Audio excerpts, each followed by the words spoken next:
Are you ready to take action to attain the lifestyle of your dreams? It's a great way to make a lot of money fast. Hey, what's up, Clever Investors? Welcome back to the Clever Investors Show. I'm your lucky host, Cody, the OG Clever Investor. And today in studio, we have a returning guest, one of my favorite female entrepreneurs, and an all-around just superstar and badass. That is probably one of the best in the world at helping brands dominate online and showing people how to actually get seen. You are a PR queen, among many other things, and now you are a successful best-selling author with her new book, Be Seen. We got Jen Gottlieb in the studio for round number 2. Round 2. I'm honored. I'm grateful. I'm excited. You know, our first podcast went a little viral, but a lot of people gave me such good feedback on having you on. So I'm super excited to have another conversation with you. Let's make it happen again. Yeah. And you're looking good. You got your business suit on. Are we business today? We're business, but you know I got to have the crop top. It's got to be business, but fun. Yeah, it's like that's your version of a mullet. Oh, yeah. Like, what is that? Like professional at the top, party in the back? Yeah. It's like professional, but then there's like a surprise. I do that. I just cut a hole in my jeans and I just, if I need to slip something out, show a little leg. Show a little leg. That's what I was thinking. My leg. All right, let's get back on track here. All right, so you're back here in Arizona because you launched a book. And you're hanging out here, you're speaking at events, you're still doing a ton of that, right? Yeah, I'm here to speak at an event on Sunday. And then, of course, like this is for everybody. Look, let's do a tangible takeaway already. If you're here, you're traveling to do something, make the most out of it. So I was like, I'm going to be in Arizona, Cody, let's do a podcast. I called my friend Candy Valentino, let's do a podcast. I have my video crew following me around as I do all these podcasts. So I'm not just getting podcasts, but we're getting content for reels and then speaking. We're going to get content from that. And so just be seen. Yeah, let's roll with that real quick because I think like there's like a standard that a group of people have set. You're one of those people where it's like you've really harnessed the power of social media in a way like most people never go that far. Like I watch you in the mornings. You get up, you're putting on your makeup, you're going live, you're doing that. You got your film crew here, you're doing podcast tours, you're writing books. Like you're putting yourself out there a lot. How has that journey been? Like, have you noticed like, because when you first start doing something like that, like nobody's watching you, nobody's showing up. No one was watching. And now you got millions of people watching you. And by the way, for those of you that don't know Jen, she's a badass. Like besides just being a good entrepreneur, she was on Broadway. You were on VH1. Like go back and watch that other episode, listen to that other episode because it kind of tells your hero's journey to get to here. But how have you seen like your life change as you started putting yourself out there? Because how long has it been now? A year and a half that you've been like really going hard? So 2019, I believe it was the year. Was it 2019? It was either 2019 or 2020. I decided to make my word of the year content. And I decided my word of the year. Like, so I created a word of the year, like a theme for the year. And I was like, I'm going to focus on this one thing this year and I'm going to go hard. That's usually what I do every single year. I create like a theme. And so every decision that I make is kind of focused on that, like that priority. And so I made it content. I'm going to produce an absurd amount of content and I'm just going to go all in on making video and amazing images and amazing, like I did like everything that I could possibly do. And I learned a lot from that. Number one, what I learned is that it takes a lot of patience and it takes a lot of consistency because in the beginning, nothing was really happening. And I felt like I was posting and not a lot of people were seeing it. And I felt like I was going live and there was like 5 people joining. And it took a lot of consistently doing it, even though I wasn't seeing results, for it to pay off in the end. And I think a lot of people stop themselves when they start doing their brand because they post like 5 or 6 times and they're like, nobody's paying attention to this, so I'm just going to stop. I see it all the time. Patience is so unbelievably important. And I know we want instantaneous results. And it's just not what happens when you start to build a brand. It takes a lot of doing and a lot of being seen and a lot of people like watching it again and again and again to get the memo and then forward it to somebody else and then somebody else sees it. And then maybe you get one viral video. And that's what happened to me. I got one video that went viral and that kickstarted a lot of the momentum. But because I had so much consistency from posting and going live for so long before that viral video hit, the people that would come to my page from that video are like, oh, wow, she's got a lot of other cool stuff for me to watch. So it was already like paving the way and creating the brand so that when it took off at that moment, I was ready and people were like, oh, I want to hear more from her. How long until the viral video hit? Oh, I don't know. It was probably at least a year. Okay, so you're going hard for a year. And what does that look like? So like, let's just give them a blueprint. First year in, I want to be seen. I want to go. I want to get aggressive. I have a cell phone. This is my content. That's my machine, stage. It's our right, stage in our pocket. Yeah. We all have a stage and it's right here. And how long? I mean, I was posting probably really hard for like 4 posts a day, 4 videos, 4 reels a day on Instagram. Okay, so you're actually saying something on video. It's not just like memes or, entrepreneurial tips. It's you on camera. You're making video a core competency. You're recording this and then you're posting it 4 times a day. Yeah, making reels and TikTok. But here's the thing. I wasn't like making original content for every platform. I was doing, so every entrepreneur that's listening that wants to start creating content and want you to pay attention, this is really tactical and tangible. And this is what we did. We would do content recording sessions 1 time a week where in our apartment, I would bring over a videographer, or I would even just set up my iPhone on a tripod and do a content day where I'm filming a whole bunch of stuff. And then we'd throw those over to the editors, edit those up. And then that would be the content that we produce. And I would produce it for Instagram. And then I would take that Instagram post and repurpose it onto all the other platforms. I like to post for Instagram because it's the one I get the most. I understand it the most. It's my favorite. So think about the platform that you like the most. Like, let's say you're a LinkedIn person and that's where your ideal clients and customers are. And you love creating for LinkedIn. Create for LinkedIn and then take that LinkedIn post and transcribe it or morph it and change it a tiny, tiny bit and repurpose it to all the other platforms. So we were creating one piece of content and slightly changing it to repurpose it for all the others. And we were doing that consistently. And these are all like 1 minute, 1 minute and a half pieces of content. So these are real specific reels. Totally. Or taking a reel or taking a podcast or taking maybe a content creation day where I was just talking for way too long and transcribing all of that and making written word posts and using an image every once in a while. So the most important thing that I learned though is that you really need to pay attention and you need to listen to what your audience wants. Because if you're just posting and you're not paying attention to which ones do the best and the data, like based on like how many people are really commenting on this, how many people are actually watching this, how many people are DMing and sharing about this one piece of content. If not a lot, then I'm not going to talk about this that much anymore because it doesn't resonate. So during that year, I learned a lot about what my audience wants to know about. The stuff that went viral, okay, clearly I need to talk about this topic more, right? And then I started doing the lives. And when I started doing the lives, everything like really shifted from just having followers to having actual community. It was really crazy what happened. And when I say the lives, you know what I'm talking about, but the listeners don't. Yeah, let's open that up because I think the magic is in the lives. The magic's in the Zooms. The magic's in the, like the spending longer form periods of time with, and what's funny about lives is like, it doesn't matter if 27 people show up, 50 people, 100 people, eventually it will grow. And that's what's happened to you. But like those lives are the key. It is by far the biggest thing. I watched you do it. I watched Jesse Lee do it. I watched Pace Morby do it. I've done it like back in 2016 when Periscope first came out. I think it was Periscope around 2016.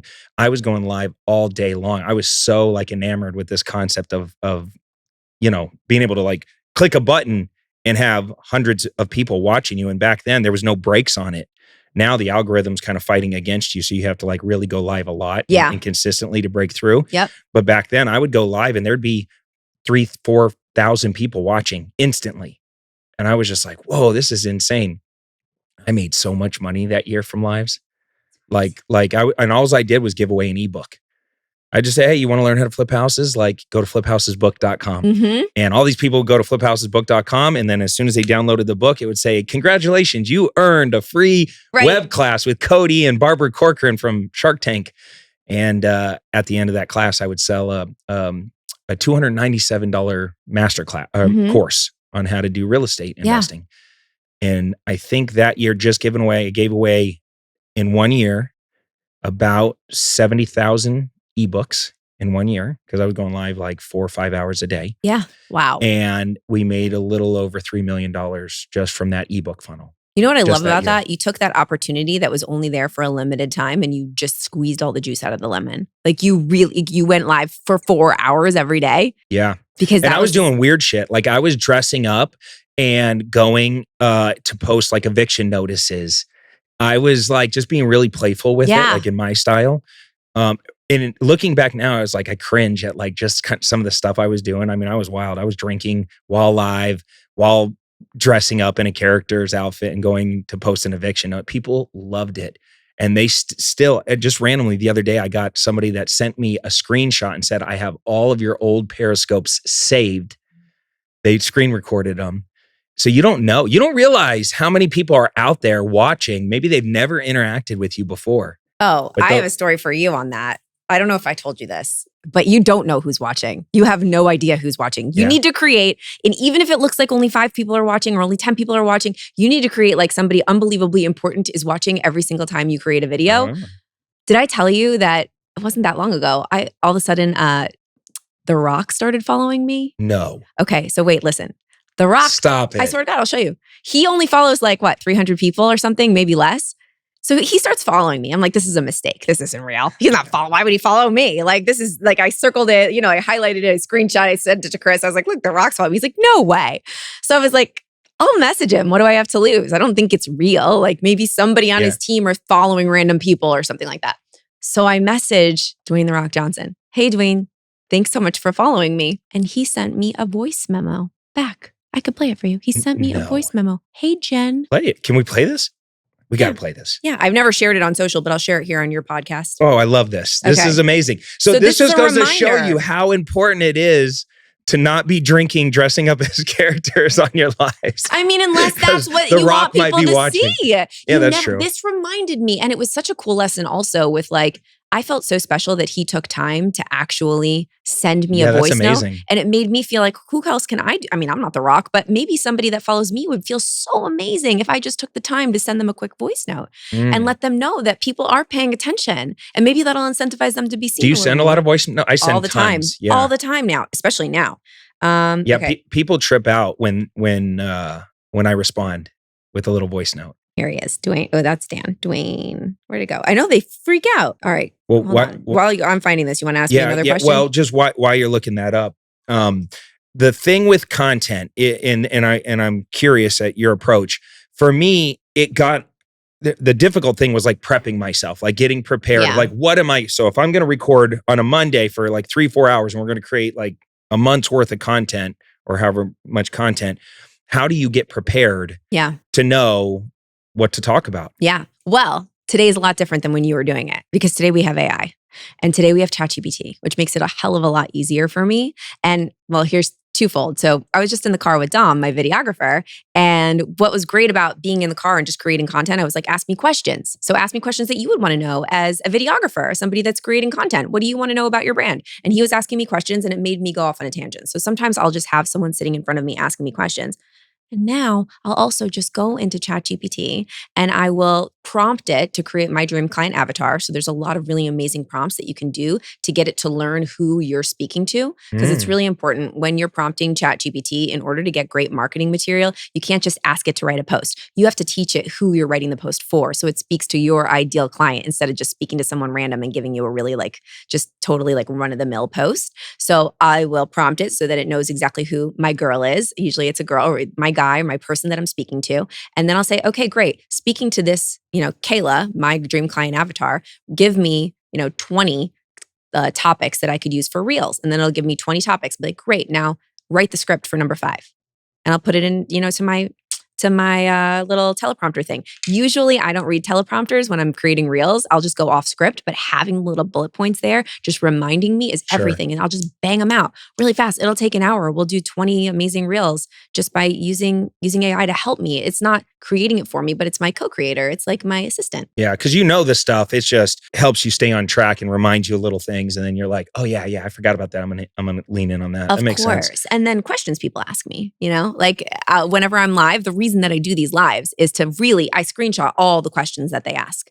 And I have all these questions. I don't answer them all on live, but I'll take all the questions that they ask and I'll write them down. And then whenever we're doing a content creation day, I'm like, all right, let's pull up the questions that we get from the lives. And so it's not content that I think people want. It's content that I genuinely know that they want because they ask me those questions. Yeah, that makes sense. All right, do we you have want me to play? I have it. Are you ready? Yes. Okay, so I said, honored that you follow me, Dwayne. Okay, here it is. Honored that heart emoji. Okay, here we go. Hey, Jen, I got your message. Thank you for shooting me a note. I appreciate it. Yeah, keep up the great work. Keep kicking ass. Keep up the great perspectives and anchoring, which clearly has been so impactful in so many people's lives. So keep up the awesome work, man. And thank you for the note. And I hope you're having a great weekend. Okay, bye. Talk soon. The Rock, just your buddy. Just talk hanging soon. out. Yeah, just talk soon. Yeah. Sure, talk soon. I'll see ya when I see ya. Yeah. So where do you go with that now? Like, I don't know. Are you frozen? You're just like, I don't know what to do with my hands. I didn't know what to do. I didn't know what to say. I didn't know. I was like, I can't respond. Like, then I'm like a fangirl, or like, can I? Yeah, I mean, yeah. I don't know. You know, it's funny because I asked Russell Brunson. I was doing a podcast with Russell Brunson, who's the founder of ClickFunnels. Yep. Very, very successful marketer. Partners with did some businesses with Dean Graciosi and Tony Robbins and all this stuff. And we were out in Palm Beach, and we were doing this really private, exclusive thing with Tony and Dean. And we were all hanging out, and I kind of look over at Russell and I said, dude, what do you and Tony talk about when it's just like you guys like broing out, hanging out? And his answer actually like shocked me, because because Russell's very successful. His company is probably going to sell for like way north of 500 million, maybe $1 billion by the time he's done. And he's like, honestly, I don't talk at all around Tony. I listen. He's like, I am very methodical with my things that I talk about and all that stuff. I just want to be in proximity to a guy like him and hear the way he processes and hear how he talks to other people, because I'm constantly learning from him. And I said, wow, that's probably how I'd be around the Rock. I'd just be quiet, just hang out. Just ask questions. That's the greatest way to network anyway and to build relationships, is to just be interested. You know all about this. You're really good at this, Cody. Yeah. Well, I don't have the Rock following me, but I do have Alicia Keys. Okay.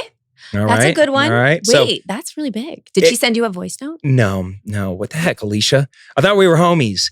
You've been following. What's funny is I'm sure it's probably, I don't know if it's her or not, but it's interesting because she started following me in like 2015 and hasn't unfollowed yet. Was that during the time of the Periscopes? Well, Periscope, you got to remember, Periscope came out first, and then Instagram stole the concept. And maybe she followed your Periscopes. Yeah, who knows? But I wish there was like a way you can see which celebrities are following you easily. Well, you can see all. Oh yeah, there's just so many followers. Yeah, that's true. I mean, you have and a million followers. verified and then doesn't matter. And then there's bots. Yeah. Do you get attacked by bots? Yeah. Oh, I fucking hate it. I know. But you can do hidden words on Instagram. Did you know about that? Yeah, I have it set up, and it does hide the post and all that stuff. It doesn't do a very good job, but no matter what I do, and I delete a lot of them, which actually fucks up your algorithm. Yep. If you delete too many people in one day, it pulls back your reach. Yep. And I used to, as soon as the bots were following me, I was in there had people in there like unfollowing and blocking them. Yeah.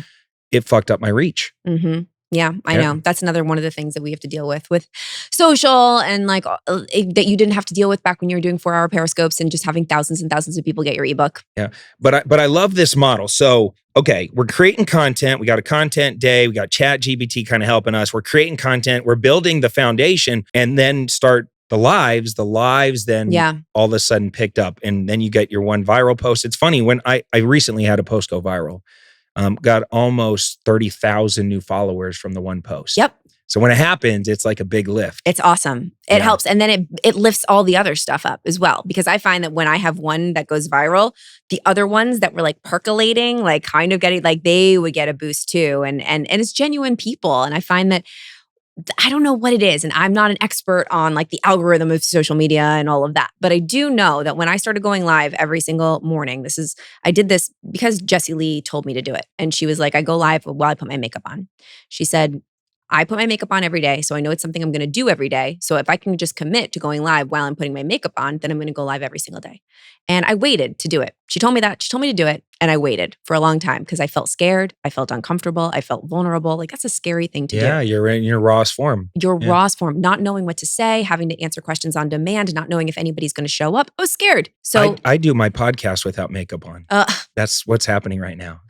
It's very impressive. You get to witness. It's very impressive. I'm so grateful that I get to be here with you in your rawest form of Cody. Thank you. So I finally did it once. And the first time I did it, I propped up my camera. Nobody knew I was doing it, and not a lot of people showed up because nobody knew I was doing it. I'd never done it before, and I start putting my makeup on and I start talking, and of course it's bad. And like, who's to say what's good anymore? But I made a commitment to myself that I was going to do it every single day. And this is what's important about it. People would ask me, like, is it going to be at the same time every day, Jen? What time is it at? And I made the mistake in the beginning of saying, okay, I'm going to do it at 9 a.m. every single day. But with my business and my life, I can't go live I'm not doing my makeup at 9 a.m. every day. Sometimes I'm traveling. Sometimes I'm in a different time zone. Sometimes I've got a speaking engagement at 9 a.m. that I have to do my makeup before. So putting that barrier to entry up was screwing me up because I was like, oh, I can't do it at 9, so I'm not going to do it at all. And now it's homework. It feels like pressure. Like I have to show up to the job site exactly at 9. It takes the fun out of it. Exactly. So I took away the rule. This was one of the first learning lessons that I learned about this whole live thing. Take away the rule. And I would tell people, I'd be like, listen, if you want to watch this live, you got to hit the notification bell on my profile because it's going to happen whenever I happen to be doing my makeup. And if I'm home here in New York having a regular day, it's probably around this time, but who knows? You never know. Mm-hmm. So then all of a sudden it felt easy. It didn't feel hard anymore because it's already a difficult thing to do. All right, it's scary. So you have to take away all of the other things that make it hard in order to get yourself to do it every day. So here's what happened as a result of doing this. It's insane. When I started doing it, a lot more of my posts started going viral. I don't know if it had anything to do with me going live. I have a feeling that it did. But really, more importantly, the same people started showing up every morning. And then those same people started DMing me saying, I'm so grateful you're doing this. Thank you so much. You helped me so much. So it incentivized me to do it more. So then I became more confident. I had a bigger why. I liked it more because I knew that people were waiting for it. I knew like my concept of hope, help one person every day. So instead of worrying about what I looked like or my face not being completely done or if I said the right things, I was just talking to Lena, who I knew came every day, or John, who I knew came every single day. And then it started to grow where people were connecting with each other and creating community on my lives.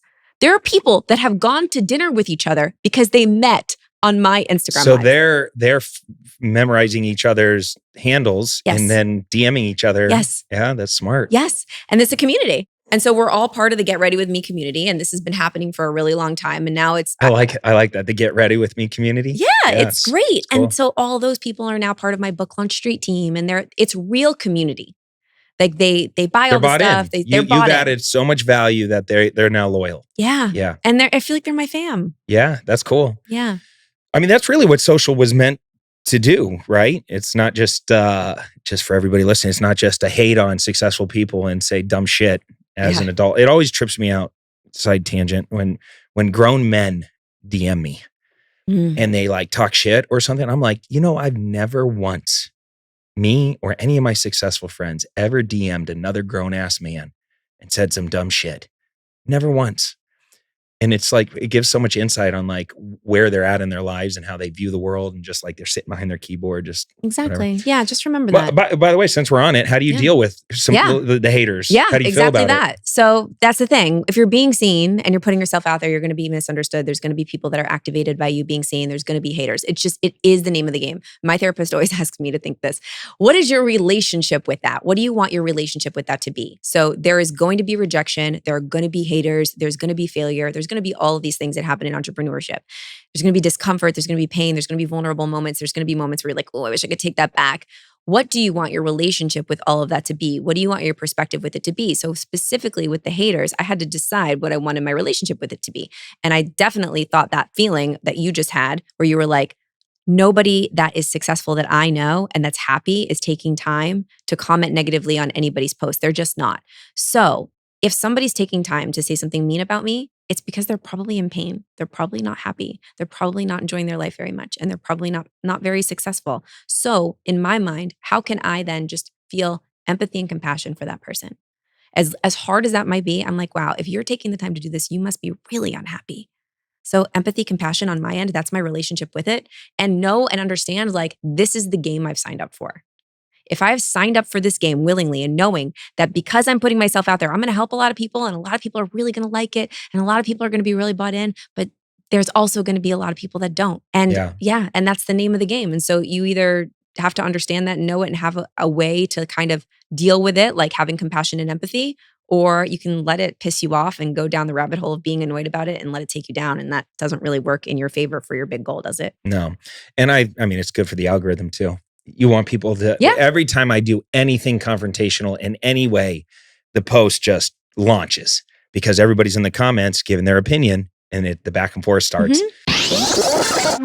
So many of our listeners reach out and they ask us how they can get involved in my actual real estate deals. Our investment firm specializes in finding deeply discounted properties, acquiring them, renovating, stabilizing both single family and multifamily properties all over the United States. That's why we're so excited to share with you clevercapitalfund.com. Now, if you have some investment capital and you want to deploy it and receive double-digit returns backed by real estate, then visit our website and see which fund is right for you. We have both equity funds and we have debt funds where you just get paid out every month like clockwork. All you got to do is visit www.clevercapitalfund.com today to learn more. Okay, so let's transition to what you've been working on, some of the projects and different things. So like this book, first off, this is your first major book? It's my first book. Yeah. For how long did it take you to write this thing? Because I was flipping through it. This is a meaty, delicious, well-written book. Like you actually, every chapter was like really like, there's like tactical stuff. There's storytelling going on here. There's takeaways. There's things that you need to go do. I mean, it's like, this is like a master class. I'm really proud being of it. Seen. Yeah. And there's a lot of stories in there that I've never told. There's a lot of like real stories that is the point of the book, literally, because it says find your voice, build your brand, live your dream. Yeah. All the stuff we're talking about on here, you're tactically showing them how to do it in this book. So I could not write a book about tactical strategies to build a brand if I didn't write a book about the most important piece of that whole puzzle. Because if you're listening to this right now and you haven't put yourself out there and you're not being seen the way you want to, and you're not building your brand, it's not because you don't know how. It's not. You know how. You're listening to this right now. So you have access to the internet. You can learn how. You know how to do it. The reason you're not doing it is because of fear. A fear of whatever that fear is. The haters on the internet. Fear of rejection. Fear of what your high school sweetheart that you don't talk to anymore would think of you. Fear of what your cousins from wherever they live across the country are going to think of you if you post about something. Fear of success, fear of overwhelm, fear of, oh my God, what will happen if I actually do become famous? It's all because of fear. So the whole entire first part of the book, the first part 1, is called Be Courageous. And it just talks about how to do shit with fear there anyway. Like fear's not going to go away. You know this, Cody. Like you're unbelievably successful in your space. And I would guarantee you that you feel fear when you're stretching and doing something that you've never done before. All the time. But you know how to take action even though you're scared. Like right now with this book, dude, I'm having to be seen on a level that I've never had to be seen before in my life. And it is scary. And all the stuff in my book that I talk about, like imposter syndrome and perfectionism and comparison and all of the stuff that comes up when you're being seen is coming up for me right now in a huge way. And I'm like, oh my God, this is so meta because I wrote the book about being seen and all of this fear that I wrote about is really coming through. And so in the book, I talk about how I've been able to, in my past, like through my acting career and all the rejections that I've experienced and through every business that I've ever created and had to take action with fear in the passenger seat of the car, how to do that now with this. And I'm actually using my own tools that I wrote about to be able to market and promote this book because it's scary. Yeah. I mean, you birthed a baby. Kinda. Is this an ugly baby or is this a cool baby? Like, I don't want anybody to tell my baby that it's ugly. Like that's a fear. That's for real. Yeah. You're when you put something out like that, you're risking that. What's your favorite? I mean, obviously you kind of mentioned the first part of the book is all about being courageous. What does that mean to you to be courageous? Is it just put yourself out there anyway and whatever happens? Being courageous is about consistently sticking with the commitments that you make with yourself and consistently just proving to yourself that you're more capable than you could have ever imagined. And my favorite concept is really the concept of time and the concept that discomfort is always only temporary and this too shall pass. So no matter how uncomfortable you are in a moment, let's say you have to do something really freaking scary. It is the scariest thing you've ever had to do in your life. And you are petrified. No matter what, you're going to end up in your bed that night. You're going to end up, tonight, we're going to end up in our bed. Your head's going to hit the Separate beds. Separate beds. Chris, if you're listening, separate beds. Yes, but here is the thing. You tonight are going to be thinking about me when you get in your bed. And the reason is because you're going to be thinking about this concept. And I hope that you are. And I hope that Tell me more. Yes, I'm going to tell you more. Every single listener is thinking this. Because whatever happens, and I learned this I'm going to tell you how my videographer, Greg, is going to be thinking about this in his bed Greg, tonight. I hope you think about me. Because either way, no matter how you show up today, whether you move through the fear or not, whether you follow through with the commitment or not, whether you say you're going to do the hard thing or you call out sick and you say, I can't do this, you're going to end up in your bed either way, no matter what. The discomfort that you're going to feel during that moment of fear, during that moment of uncomfortableness or uncertainty or whatever it is that you have to deal with, it's going to pass. How do you want to feel when you end up in your bed? Do you want to feel like, oh man, I freaking didn't do it. I didn't show up again. I should have, and then be another day behind? Or do you want to lay in your bed and be like, I did it? Because discomfort's temporary, but the growth that comes from doing the hard thing and doing the thing you're afraid to do, that's permanent. That's what makes you more confident over time. That's what creates the person that's able to be seen, to write books, to build companies, to find the relationship of your dreams. You got to be able to move through the discomfort. And a lot of that's what courage is to me. I love that answer. And confidence comes from consistency. You use that word a lot, consistency.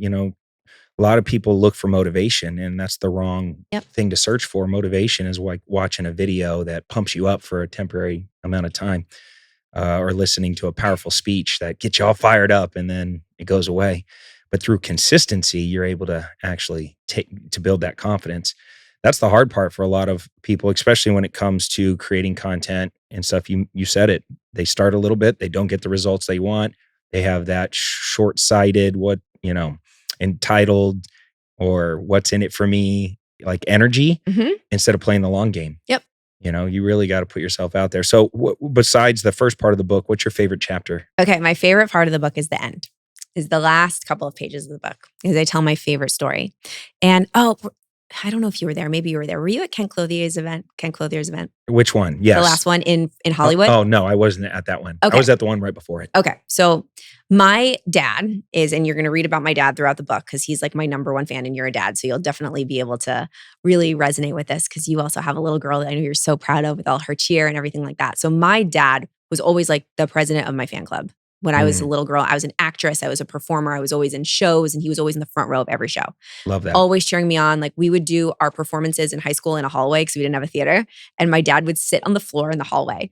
And after the performances, he would always say to me like, you're going from hallway to Broadway. I just know it. Like, I'm so proud of you. And just always there, always front row. And my dad has MS. He has multiple sclerosis. So he can't. Sorry to hear that. No, it's okay. He can't travel. He's good. He's doing all right. But he can't get on an airplane and travel. So throughout my journey of my experience, and you'll read all about it throughout the book, I've had a lot of pivots in my life. I started as an actress. You'll listen to the other podcast we did together. I was on a TV show on VH1 for 5 years. I was on a Broadway national tour.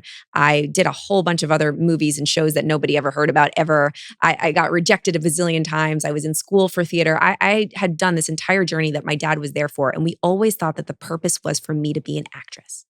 We always thought that the big vision was I was going to be an actor and I was going to read other people's lines, sing other people's songs. Like I was going to audition and wait for someone to pick me in order to be good enough to do a show and do what I love to do. And we thought that that was the goal. And I would go for long walks talking to my dad on the phone in New York, like, I'm going to make it one day, Dad. Like, and he would just cheer me on. So skip to today. I'm now a motivational speaker. I speak on stages. Yeah. I'm on a stage. I get to use all the gifts that I got to hone in on when I was younger in performing and use them for now speaking to entrepreneurs and business owners and motivating. And I get to say my own words now.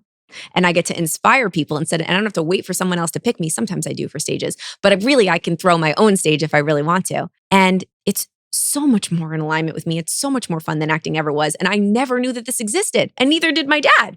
And my dad has never been able to come see me speak because he can't travel. So Kent invited me to speak at his event. Kent, if you don't know Ken Clothier, he's also in the real estate industry and he had an event in Hollywood, Florida. My dad lives there.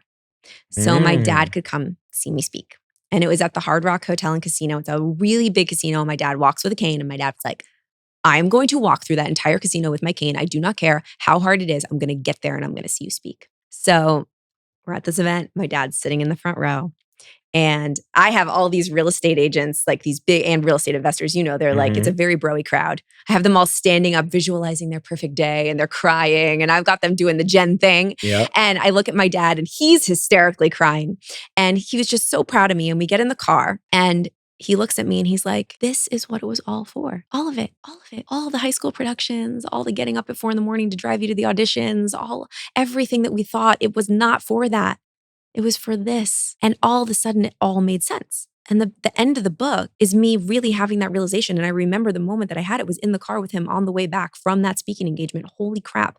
Sometimes the future that you see for yourself isn't clear enough to know. Like sometimes you can only see one foot in front of the next. Sometimes you can only see that first action step that's in front of you, and you don't know what it's all leading you towards. And if you would have told me that I was going to be a motivational speaker back when I was an actor, I would tell you, you are absolutely crazy. But now when you look backwards and you connect the dots looking backwards, and I had the moment with my dad, the one that was always there throughout it, and we're like, whoa, this is it. It makes me realize that maybe my vision that I have for myself even now isn't even big enough. Maybe it's something that I still don't even know exists. So you just got to start taking action and being seen as exactly who you are. And every step of the way, the dots will somehow connect you to exactly where you're supposed to be.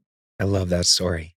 I love that because I'm that dad I right know now you are. for Brinley. I know you Which, are. by the way, crazy story. Last night was a rough night. Brinley is a flyer. My daughter is a flyer. She's 12 years old. She's on a very high level 6 cheer team, very competitive, a world's team.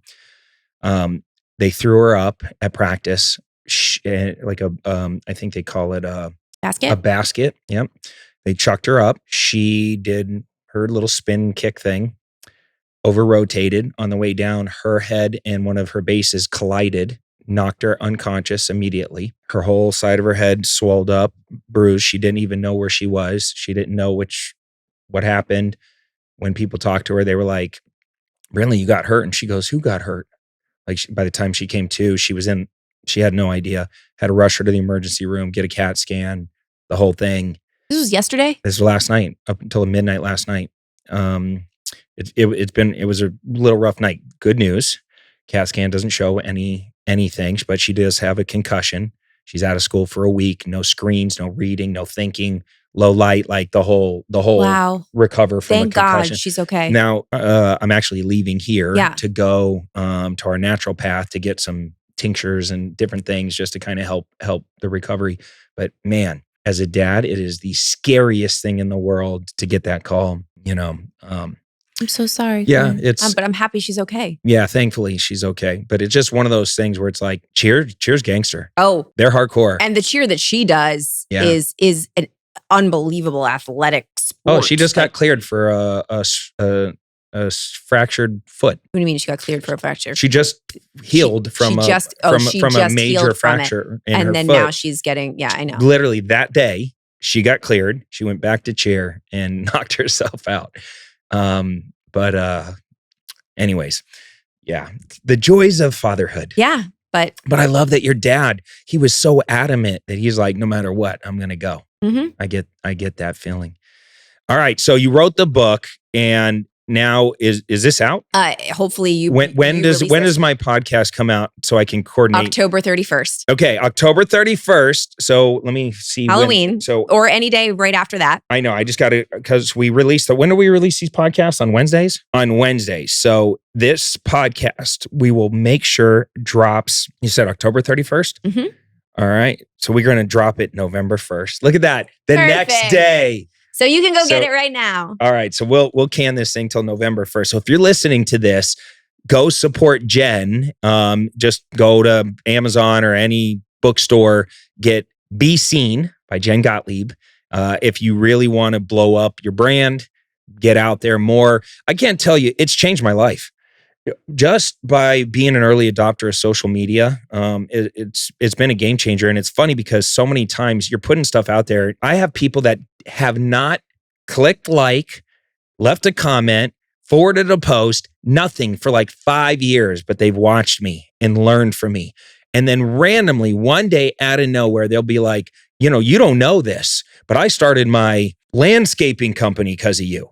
I'm a real estate guy. And I'm like, what are you talking about? And he's like, I used to watch you talk about entrepreneurship and making money and financial intelligence and financial literacy and all this. And I decided one day, I was thinking about doing houses and it wasn't for me, but I started this thing with my friend and it blew up and we just sold it and we made, all this crazy money. And it's like, cool. You never know. You had no idea, but that piece of content, it does stack and rack on top of itself.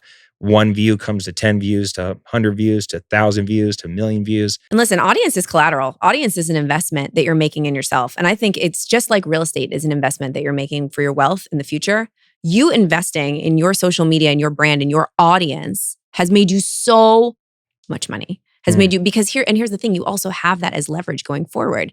Because if you ever want to have a TV show or have a book or start a new company where you're getting investors, people are going to be investing in people that have an audience. It's already happening with like, even with actors. I look back, like some of my friends that are in the acting world now, it all matters how many followers you have. How big is your audience? Because they want to hire someone that's going to bring in an audience with them. This book deal, I have a feeling it was because I got this book deal because I had a big audience that was ready and excited to buy the book. So if you are like, oh, I don't have time for social media, my time can be spent better doing other things that are more revenue generating things. There is, right now in today's day and age, I don't think there is anything more important than building an audience online and then getting that audience onto your email list, but just building your audience that you own, that you can always have. You sell your company, you can start a new one, and you already have followers that love you. I'm glad you brought that up. I tell people all the time, my real business, all of my businesses, all roads lead to an email list. Mm-hmm.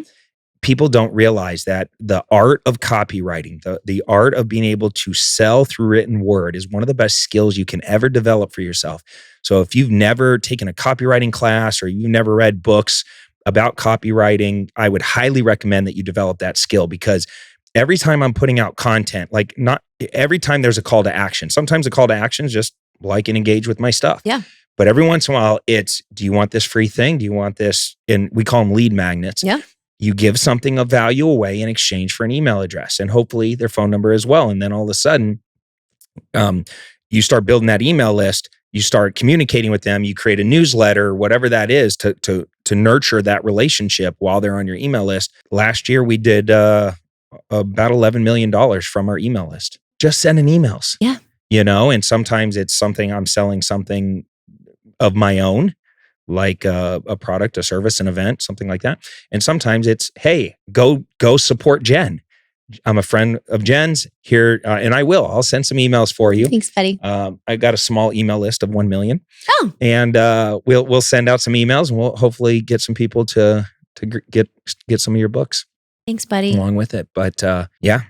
So what's next for you? You're going to become a best-selling author. You're going to go on this book tour, right? I'm on this book tour. That's what we're doing. We're not doing a traditional book tour. We're doing all the book touring before the book comes out to do the podcasts. Okay. Yeah, so everything's in the can, ready to go drop, and we're going to hit the scene running. What if this becomes such a bestseller that are you going to write another book? I don't know. Because isn't that what happens? Like you write one bestseller and now you're obligated to keep it going? I think so. We'll focus on this one. We'll see where it goes. I would love to write another book. I mean, you know that I want to speak. Like that's the goal. Like I just love it more than anything in the world. And when you're speaking, you should have books that go along with your speaking career. So, which by the way, I heard you're broing out with Vina Jetty. Oh, I'm broing with her hard. I was seeing her on Sunday. I know. She told me. I just went to dinner with her the other night. We're besties. She said that she was scared to talk to you at the event. I know. I couldn't believe it because I was scared to talk to her because I came here and you were like, there's this girl, Vina Jetty. She's such a rock star. She's such a badass. Oh my gosh. And I'm like, oh my God, I'm intimidated. Like,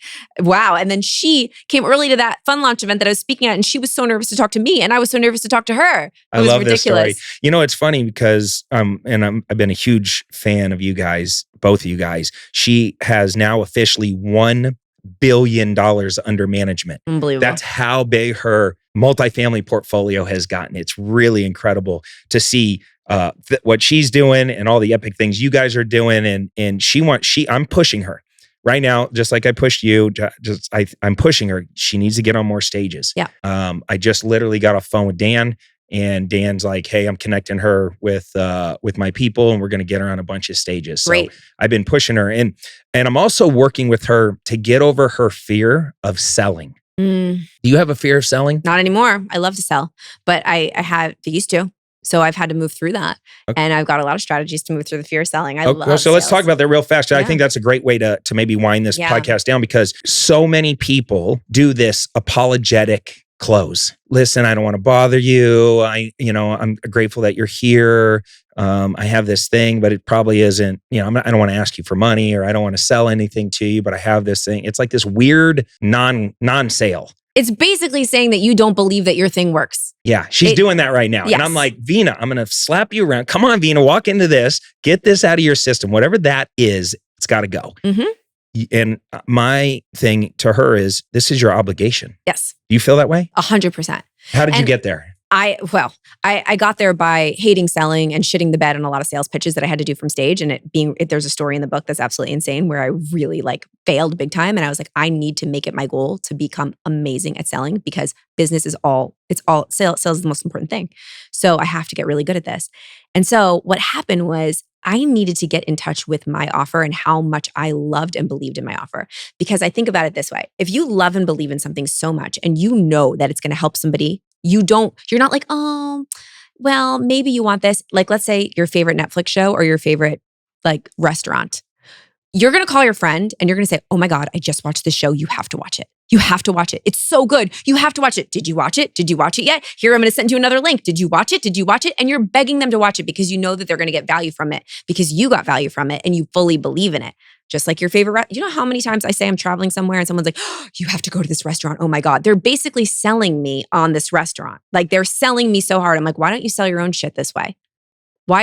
People are so comfortable selling that. Think about your own offer and your own product and ask yourself, this is the main issue. I think that if people are not selling, knowing that it's your obligation to sell, it's because you probably aren't fully bought in your offer.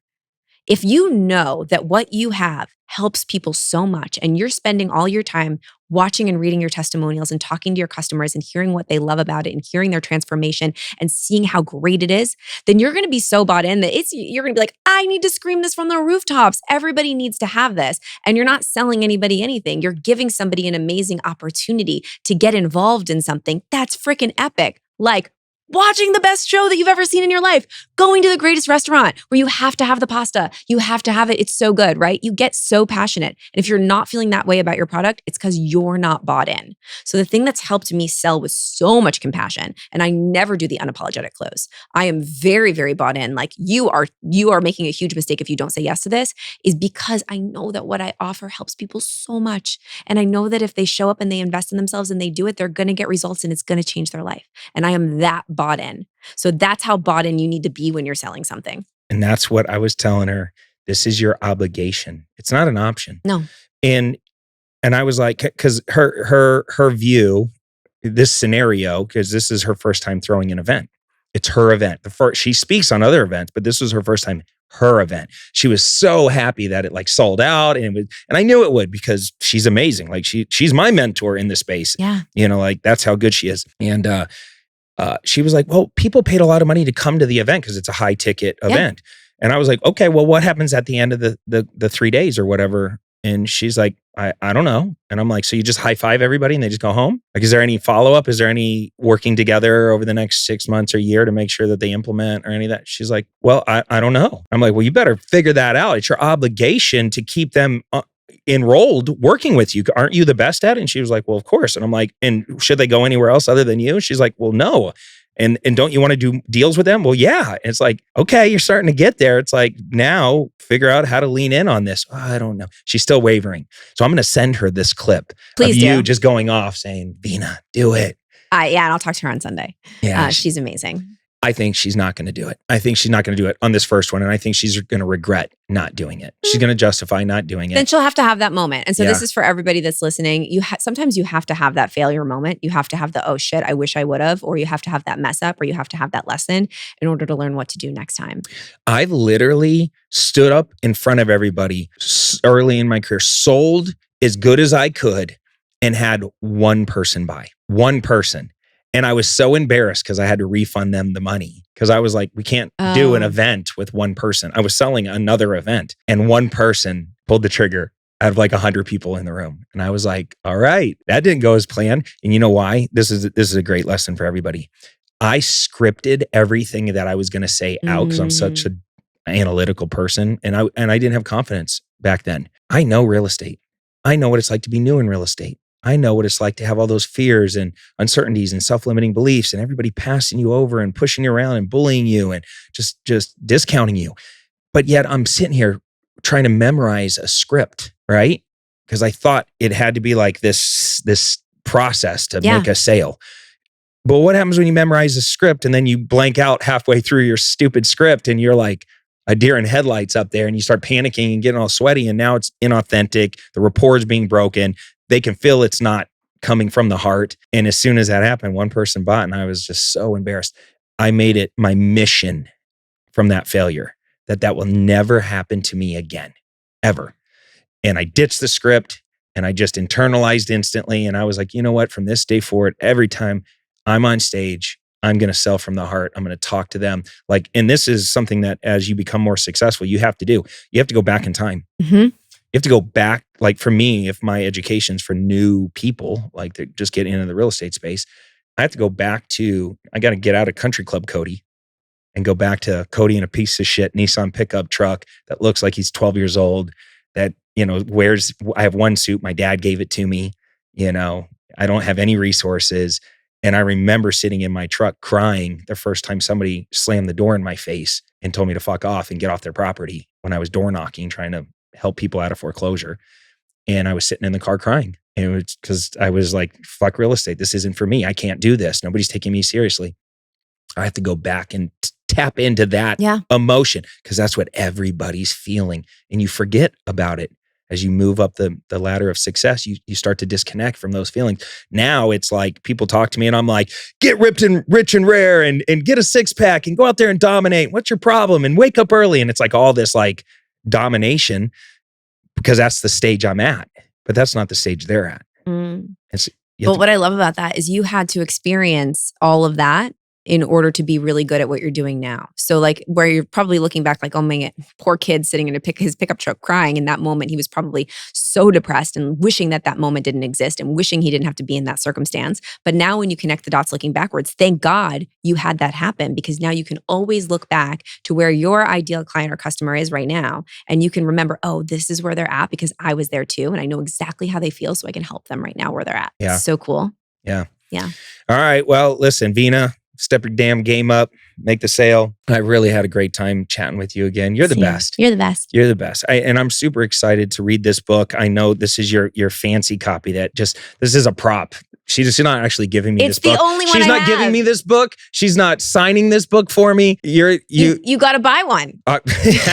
Or See, 500. I'm selling. Or 500. Yeah, or 500. Yeah. Well, I am one of those good friends to have that's in the book. Like if you launch a book, I'm a big supporter of buying books for my friends because I want you to hit the bestseller list and we'll give them away as gifts to our students and different stuff that every real estate investor needs to be seen. You have to build a personal brand. If you came to me, I'd say, listen, we're going to work on 2 things. We're going to work on your fucking mindset and we're going to work on your ability to be seen. Yeah. If you can do that, we're going to be great real estate investors because the tactical part of real estate's really easy. But if you can learn how to really dominate social media and generate lots of free leads, right now, like maybe like 30% of my leads are free coming in from my online brand.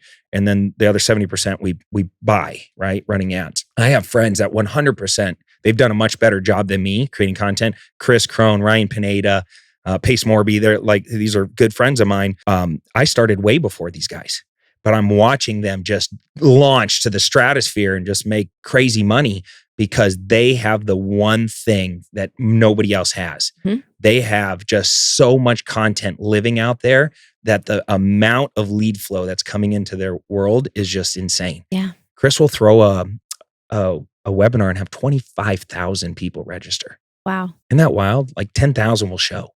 Wow. It's really epic, all free. That's why I just said, like, your audience is the best investment that you can make. Because look, he could invest in real estate but from that 25,000 people that just opt in for that webinar, even if only 10,000 show, he has 25,000 people that opt in that said, I want to learn more about you, that are going to get emails from him, that they're going to be on his radar. That's 25,000 people that can buy from him or tell people about him in the future. That is worth so much more than maybe one real estate investment that he could spend his time doing. Yeah, he's killing it. He's making crazy money. They all are. And now, so can you. And so are you. And so am I. But you got to be seen. You got to be seen. And go grab Jen's book. How do they find you on socials? At Jen_Gottlieb is Instagram. Just find me there. Everywhere else, you can figure it out. BeSeenBook.com is where you get the book. BeSeenBook.com. Mm-hmm. All right, cool. Go there, grab her book. Do us that favor. Support our friends here on the Clever Investor Show podcast. Until next time, we're out of here, Jen. Hopefully you come back for a 3rd time. Till then, take care. Comb your hair. Peace. Hey, Cody Sperber, the original Clever Investor, host of the Clever Investor Show podcast, and I'm shooting this ad right now to let you know that this podcast exists.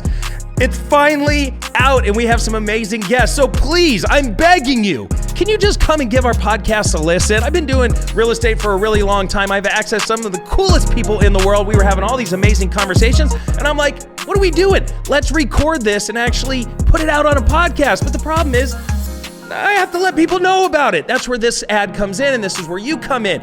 You're going to be able to learn from successful entrepreneurs, get in-depth interviews from amazing leading experts. You're going to learn real estate investing strategies and tactical training strategies that work in today's market. We're going over market analysis and different market predictions. You're going to be able to engage in an awesome community. And we go into some pretty deep dives on the mindset of what it takes to win the game of money and in life, plus lots of bonus resources and exclusive content. So what you're going to want to do right now is click the link that you see on your screen and give the show a subscribe today. We have amazing guests like Ken McElroy and Robert Kiyosaki and Wes Watson and Pace Morby and Jamil Damji and Vina Jetty and a whole host of amazing men and women entrepreneurs that you're going to love to learn from and get to know. So what you want to do right now is click that link and give the show a subscribe today.